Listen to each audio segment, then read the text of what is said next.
So in this clip, we're going to see a lone Democrat in a bit of a heated exchange with a host and two conservative guests, where it basically turns into a 3-on-1.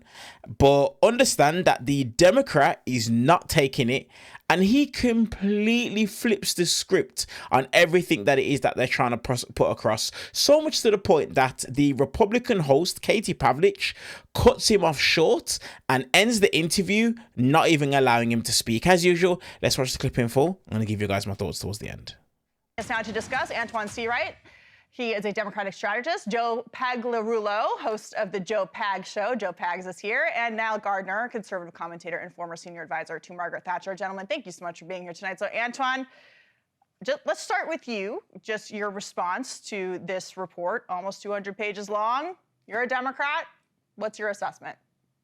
I don't think we need this distraction. We have an affordability crisis in America brought to you and sponsored by your neighborhood Republican Party. You had a Republican congressman just today said that January 6th was all made up. We have a healthcare crisis in this country. I think there are other things we can be talking about as Democrats instead of looking back retrospectively. Now, I always subscribe to the notion two things happen in campaigns: you win or you learn. Obviously, we did not win, so there's some things we can learn, but I don't think this autopsy was the best use of our time, and I certainly don't think it's the best use of a limited oxygen political space.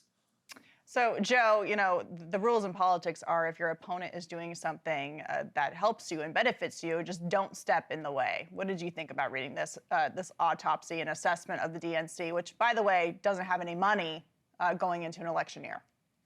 Katie, thanks for having me on. I noticed that Antoine, who I respect a lot, didn't say anything about the autopsy. He complained about Republicans. That's kind of interesting. I would have looked at this autopsy and said, wow, they forgot to say that Kamala Harris was a horrible candidate. They forgot to mention that we picked a horrible guy for vice president, the guy who's overseeing, I guess, massive fraud over in Minnesota. So listen, I respect the fact that they tried to come to some conclusion about what happened, but leaving out the cognitive decline of the then president, leaving out the fact that he ran and then he didn't run, and then leaving out the fact that Kamala Harris was a horrendous candidate. She didn't accomplish anything, not the one thing that she was asked to do about the border. So I think that I'm glad that there's a whole lot of nothing here, because I don't think the Democrat Party is going to learn. And Antoine's not wrong. You know, you can pick out what you don't like about the other party if you want, but I think a little deep reflection on the Democratic side would be scary for us conservatives. So go ahead and keep on denying. I like it. So, Niall, you, of course, worked with one of the greatest leaders of all time, Margaret Thatcher. She was, you know, she always talked about socialism. Socialism's great until you run out of other people's money. What I found in the report and reading through it is that this is the Democratic establishment, right? And we're seeing the Democratic Socialists of America, which is essentially the insurgent wing of the Democratic Party, the Mamdanis, these far-left candidates that we're seeing winning primaries across the country. They really are offering, even though it's incorrect and a terrible form of governance, socialism and communism as a policy prescription for what they're seeing and the issues that Americans are facing out there. So even though they're wrong, are they somewhat correct in actually speaking to the issues rather than what this report does, which is completely ignore everything that Americans voted for in 2024? Well, I think that, without a doubt, I mean, the left in the United States are in complete denial and also disarray. And on both sides of the Atlantic, in fact, we're seeing socialists in real trouble. And in Britain, Keir Starmer, the socialist prime minister, has been an absolute disaster, probably the worst prime minister, I think, in British history. And you are literally seeing the British government fall apart right now. And this is the result of far left policies and ideology. And in the United States, without a doubt, I mean, I think that you know, the Democrats really are suffering from a clear lack of, you know, crystal clear policies and thinking. They are driven by, frankly, Trump derangement syndrome. They're full of, you know, hate, I think, for the president and for anyone who supports him. There's no fresh thinking on the left at all. And also, you had a candidate last time, the presidential election, Kamala Harris, who was a complete disaster, and in fact a real embarrassment in so many respects. And so, you know, the reality is that we are witnessing on both sides of the Atlantic the left in complete and utter disarray. And socialism never works. Right. Socialism frankly just drags countries down and destroys them.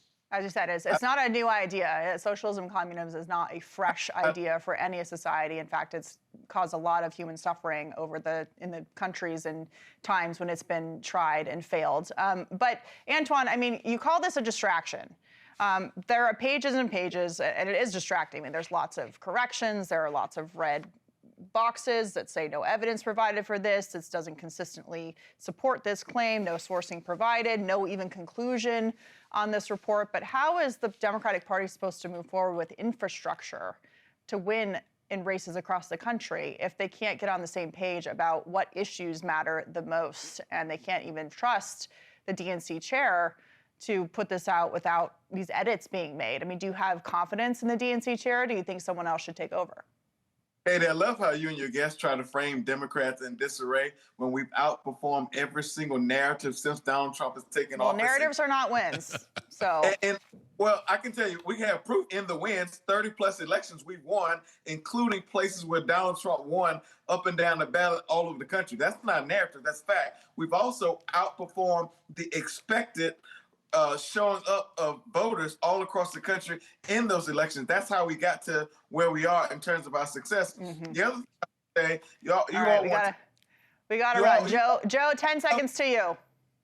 Listen, I love it. I hope that he continues to be in denial. I would love this. Please run Kamala Harris again in 2028. I would love that. Please pick Tim Walz as the vice president again, because you guys obviously have no issues. It's all about the Republicans. All right, y'all, we got to run. We will talk about this from now until November. Appreciate all of you for joining me tonight. Thank you very much.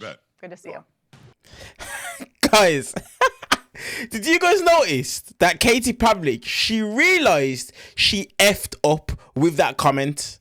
She realized narratives are not wins, because you saw Antoine was about to start to reel off the list of wins that Dems have had over Republicans since Donald Trump came back into office.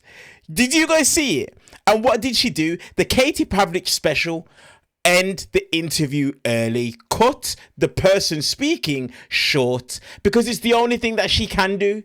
Because of the fact that she cannot debate and she cannot back up her points that it is that she makes, what does she do instead? She just cuts the interview short.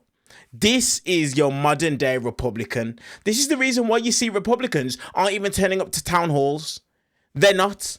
They're not having town halls with their constituents. Why? Because guess what? They have no arguments. They have no points. Now, the funny thing is this. The individual who spoke last, I believe his name was Joe Pags. Joe Pags said himself that they want Dems, to run Kamala Harris again and be in denial. The reason why they want Dems to do that is because guess what? They know that's the only way that they can win.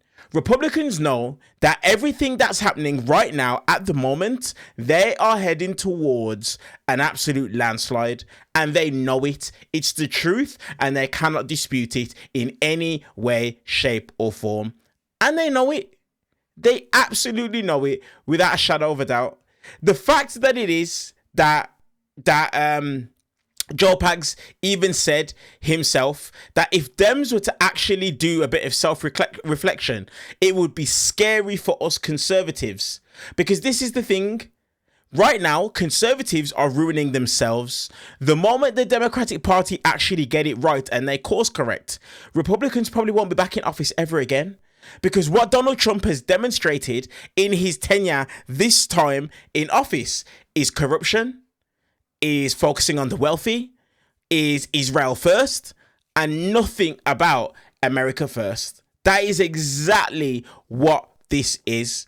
And it's just so funny to me that Katie Pavlich thought this was going to be a slam dunk of a conversation. Why? Because of the fact that the autopsy frames Dems in a negative light. But what she didn't understand is that Antoine Seawright is someone who knows his stuff and was coming with the facts to completely shut her down. Let me know your guys' thoughts on this exchange in the comment section below. As usual, do me a favor, hit the thumbs up button, hit the subscribe button, hype up the video, and turn on the bell notification. Appreciate you guys, and I'll see you guys in the next clip.